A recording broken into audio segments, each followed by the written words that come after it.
Frédéric Pinson-Mélac, bonjour. Oui, Vous bonjour. êtes l'organisateur de ce salon d'art contemporain Voilà, à Diagora, à la Beige, Toulouse. absolument. C'est la première année? Non, c'est pas la première année. Alors en fait, Art Toulouse Expo a une histoire courte, mais qui fait quand même 7 ans. Cette idée est née en 2007-2008 et j'ai eu l'idée en fait de réunir d'une manière très communautaire un certain nombre d'artistes que je connais bien puisque étant artiste moi-même autour on va dire d'une proposition d'exposition qui puisse répondre à ce qu'attendent les artistes. Et je me suis dit, bien sûr, une expo, c'était une chose, mais si en plus on pouvait mettre au bout une vente aux enchères pour les artistes, on répondait à quelque chose de précis. C'est-à-dire, en fait, leur permettre d'avoir à terme une cotation. C'est comme à l'école, il faut avoir plusieurs notes pour avoir une moyenne, donc il faut bien démarrer un jour.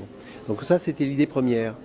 Ensuite, il s'est passé après un succès, un gros succès quand même, parce qu'on faisait près de 3000 visiteurs par semaine chez ce commissaire-priseur. Il nous proposait une salle de 550 mètres carrés, mettre la barbe à Toulouse pour ne pas le nommer. Et ensuite, nous avons... Comme je mêlais naturellement les entreprises pour remettre des prix, ce genre de choses, un jour la Dépêche, bien sûr, est venue, a remis un prix, s'est retrouvé face à 600 personnes dans cette petite salle-là et s'est rendu compte qu'il se passait quelque chose. Et donc nous avons proposé de faire ça à plus grande échelle en faisant un vrai salon avec des stands, ce que nous ne faisions pas dans une petite salle comme ça. C'était de l'accrochage. Donc véritablement là, on a fait quelque chose de totalement différent. Avec naturellement à la Dépêche quelque chose qui est complètement différent, vous le voyez. On a donc 220 stands, 250 artistes représentés, c'est du 4000 m², c'est un événement sur 3 jours, c'est donc plus de 150 000 connexions sur maintenant 3 ans d'existence de ce type de salon. C'est près de 300 000 euros de transactions uniquement sur les stands de l'année dernière, près de 220 000 pendant la vente aux enchères, puisqu'il y a toujours cette vente aux enchères le dernier jour, avec une moyenne en fait par lot de 450 euros, on va dire. Donc ça reste accessible, c'est ludique, ça se veut ouvert à tous les publics. C'est pour ça que vous avez toute cette diversité autour de vous. Il n'y a pas là de sélection, enfin de sélection, il y en a une, mais pas une ségrégation par rapport à un art plus qu'un autre. On est ouvert à toutes les sensibilités artistiques. C'est d'ailleurs pour ça qu'on a bien sûr de l'abstraction, de la figuration, de la sculpture, de la céramique, de la mosaïque contemporaine et aussi des arts numériques parce que là ça bidouille beaucoup et ça avance énormément. Voilà à peu près l'événement. Et quelle affluence vous attendez durant ces 3 jours? Alors c'est simple, l'année dernière on avait fait près de 7000. Cette année je pense que sur les 3 jours on va terminer aux alentours d'un petit 10 000. Ah oui, voilà. Vous êtes vous-même collectionneur? Alors voilà, oui, moi je collectionne depuis un petit bout de temps quand même. Oui. En fait, un collectionneur, vous savez, sauf à dire qu'il est argenté et donc il peut acheter tout et n'importe quoi, ce qui n'est pas mon cas.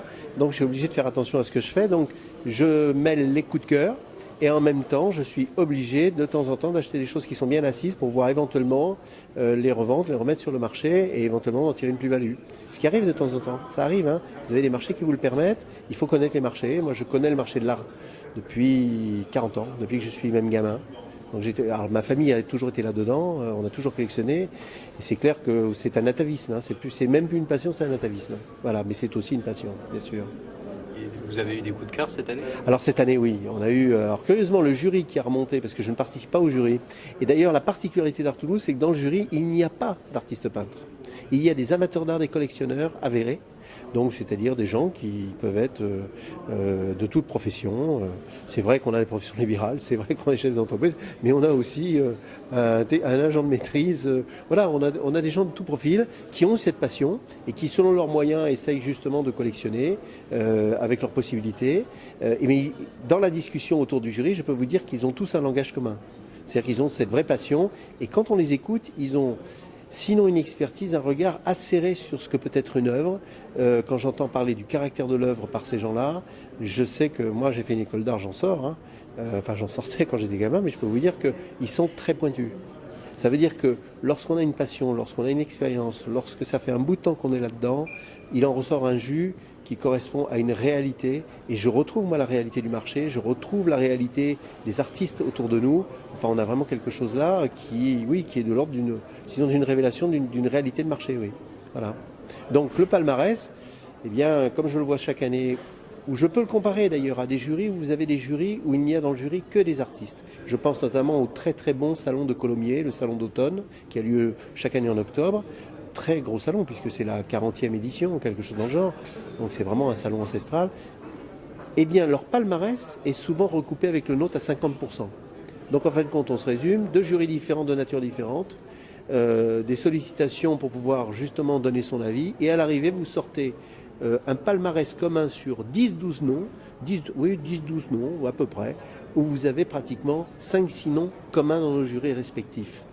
Voilà, alors il faut dire qu'on a naturellement des artistes qui sont communs régionalement, mais c'est déjà beaucoup comme proportion. Pour l'édition de l'année prochaine, vous avez déjà des réservations? Alors oui. Je vais vous dire, la réservation ici n'est pas un problème, pourvu que ça dure. Mais c'est pas tant le débat. Moi, j'ai pas ce problème d'organisation au niveau de, j'allais dire, de remplir de remplir un salon. Les organisateurs, ils sont obnubilés par ça. Moi, j'ai cette chance, c'est pas le cas. Donc, on bosse. Et on bosse à quoi? On bosse sur la qualification du public. C'est-à-dire, on préfère avoir moins de public, mais mieux qualifié. Et qualifié, ça veut dire quoi? Ça veut dire d'essayer d'avoir non pas les gens qui vont venir se faire plaisir, et tant mieux s'ils se baladent avec les gamins, un landau, une poussette, tant mieux, on est ravis. Parce qu'on le disait, ça correspond à la définition, on ouvre vers l'art, donc tant mieux, ça marche. Mais ce qu'on aime aussi, c'est qu'il y ait des transactions, qu'il y ait un public intéressé par l'achat, qu'il y ait des gens qui questionnent, qu'il y ait des gens qui repartent avec des tableaux sous le bras ou des sculptures. C'est ça qui nous intéresse, parce que c'est la mesure numéro 1, c'est le nombre de transactions sur un salon. Le reste, c'est de la littérature. Donc on a vraiment, nous, cette volonté de voir un maximum de public intéressé par ce sujet et qui, par la passion, repartent en couple ou pas, avec une œuvre, une deuxième œuvre, une troisième, etc. Et là, on est vraiment heureux. Donc on travaille là-dessus, nous, sur les fichiers, la qualification. Voilà. Je vous remercie. De rien, merci à vous.